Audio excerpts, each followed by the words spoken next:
Previous క్లాస్లో మనం decimal to octal అనేవి కన్వర్షన్స్ అనేవి నేర్చుకున్నాం. ఈరోజు క్లాస్లో మనం decimal to hexa decimal conversions అనేవి ఈరోజు క్లాస్లో నేర్చుకుందాం. ఈ డెసిమల్ టు హెక్సా డెసిమల్కి నేను ఒక ఎగ్జాంపుల్ చెప్తాను ఇప్పుడు.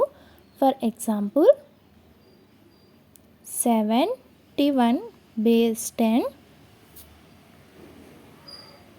బేస్ 16. డెసిమల్ యొక్క బేస్ ఎంత? 10 కదా. హెక్సా డెసిమల్ బేస్ ఎంత? 16.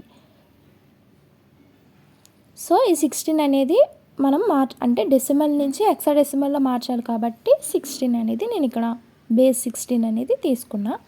ఇప్పుడు దీన్ని సాల్వ్ చేద్దాం.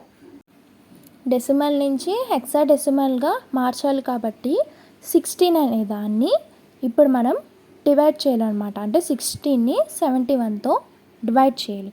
అలా డివైడ్ చేస్తే ఆన్సర్ ఎంత వస్తుంది? మనకి 4 వస్తుంది. రిమైండర్ ఎంత మిగులుతుంది? 7. ఇప్పుడు ఫైనల్ ఆన్సర్ ఎంత వస్తుంది? 40. 71 బేస్ 10 47 బేస్ 16. ఇది ఫైనల్ ఆన్సర్. దేనికి? 71 బేస్ 10కి. ఇప్పుడు మీకు క్యాలిక్యులేటర్ మెథడ్ అనేది ఎక్స్ప్లెయిన్ చేస్తాను చూడండి. ఫస్ట్ మోడ్ని క్లిక్ చేయండి 2 times. అప్పుడు బేస్ వస్తుంది. బేస్ మీద క్లిక్ చేయండి, అంటే 3 క్లిక్ చేయండి. ఇప్పుడు మనం డెసిమల్ నుంచి హెక్సా డెసిమల్లో కదా మార్చాల్సింది. సో డెసిమల్ మీద క్లిక్ చేయండి. క్లిక్ చేశాక మనం దేని చేయాలి? 71 కదా. సో 71 కొట్టాక ఈక్వల్ టు కొట్టాక హెక్సా డెసిమల్ మీద క్లిక్ చేయండి. క్లిక్ చేస్తే ఫైనల్ ఆన్సర్ వస్తుంది చూడండి, 47. మనం చేసింది కూడా 47 వచ్చింది. సో మీకు ఇది క్యాలిక్యులేటర్ మెథడ్ అనేది మీ ఫైనల్ ఆన్సర్ కరెక్టా కాదా అని చెప్పడానికి కోసమే నేను క్యాలిక్యులేటర్ మెథడ్ కూడా మీకు ఎక్స్ప్లెయిన్ చేస్తున్నాను. సో క్యాలిక్యులేటర్ మెథడ్కి ఈ విధంగా మీకు యూజ్ అవుతుంది. ఇప్పుడు ఈ డెసిమల్ టు హెక్సా డెసిమల్ని ఫ్రాక్షన్స్ పాయింట్లో కూడా నేను ఎక్స్ప్లెయిన్ చేస్తాను. ఫర్ ఎగ్జాంపుల్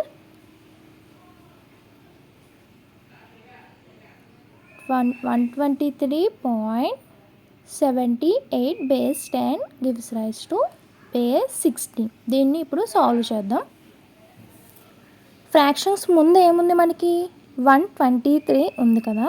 ఆ 123ని 16తో డివైడ్ చేయాలన్నమాట. 16తో డివైడ్ చేస్తే ఎంత వస్తుంది? 7. రిమైండర్ ఎంత మిగులుతుంది? 11. అప్పుడు మనకు ఆన్సర్ ఏమొస్తుంది? 711 బేస్ 16 వస్తుంది. ఇది ఫ్రాక్షన్స్ ముందు. ఫ్రాక్షన్స్ తర్వాతది ఏముంది మనకి? 78 ఉంది ఫ్రాక్షన్స్ తర్వాత, అంటే పాయింట్ తర్వాత ఉంది. అప్పుడు ఏం తీసుకోవాలి మనం? 0.78 ఇంటూ 16తో ఇంటూ చేయాలి. దీన్ని ఇంటూ చేస్తే ఎంత వస్తుంది మనకి?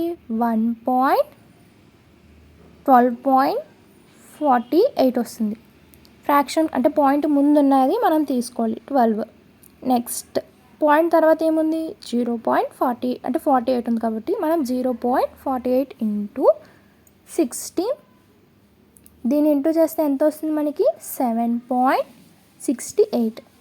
పాయింట్ ముందు ఉంది 7 కాబట్టి 7 తీసుకున్నాం. నెక్స్ట్ 68ని 16తో డివైడ్ చేయాలి, అంటే ఇంటూ చేయాలి. 0.68 ఇంటూ 16 దీన్ని ఇంటూ చేస్తే ఎంత? 10.88. పాయింట్ ముందు ఉంది 10, సో 10 తీసుకున్నాం. ఇప్పుడు వచ్చిన ఆన్సర్ని చూద్దాం. 0.78కి వచ్చింది. పైనుంచి కిందకి రాయాలన్నమాట. 0.78 బేస్ 10 ఈక్వల్ టు ఎంత? ఫస్ట్ ఉంది 12. 0.12 7 10 బేస్ 16. ఇప్పుడు 123.78కి వచ్చిన ఫైనల్ ఆన్సర్ అనేది ఇప్పుడు మనం రాద్దాం. 123.78 base 10 gives rise to 711. Point తర్వాత ఏమొచ్చింది మనకి ఆన్సర్? 127 10 బేస్ 16 ఇది ఫైనల్ ఆన్సర్. ఫైనల్ ఆన్సర్ అంతా అయిపోయాక ఇలా బాక్స్ కొట్టండి. అప్పుడు ఎగ్జామినర్కి అనేది ఇంప్రెషన్ వస్తుందన్నమాట.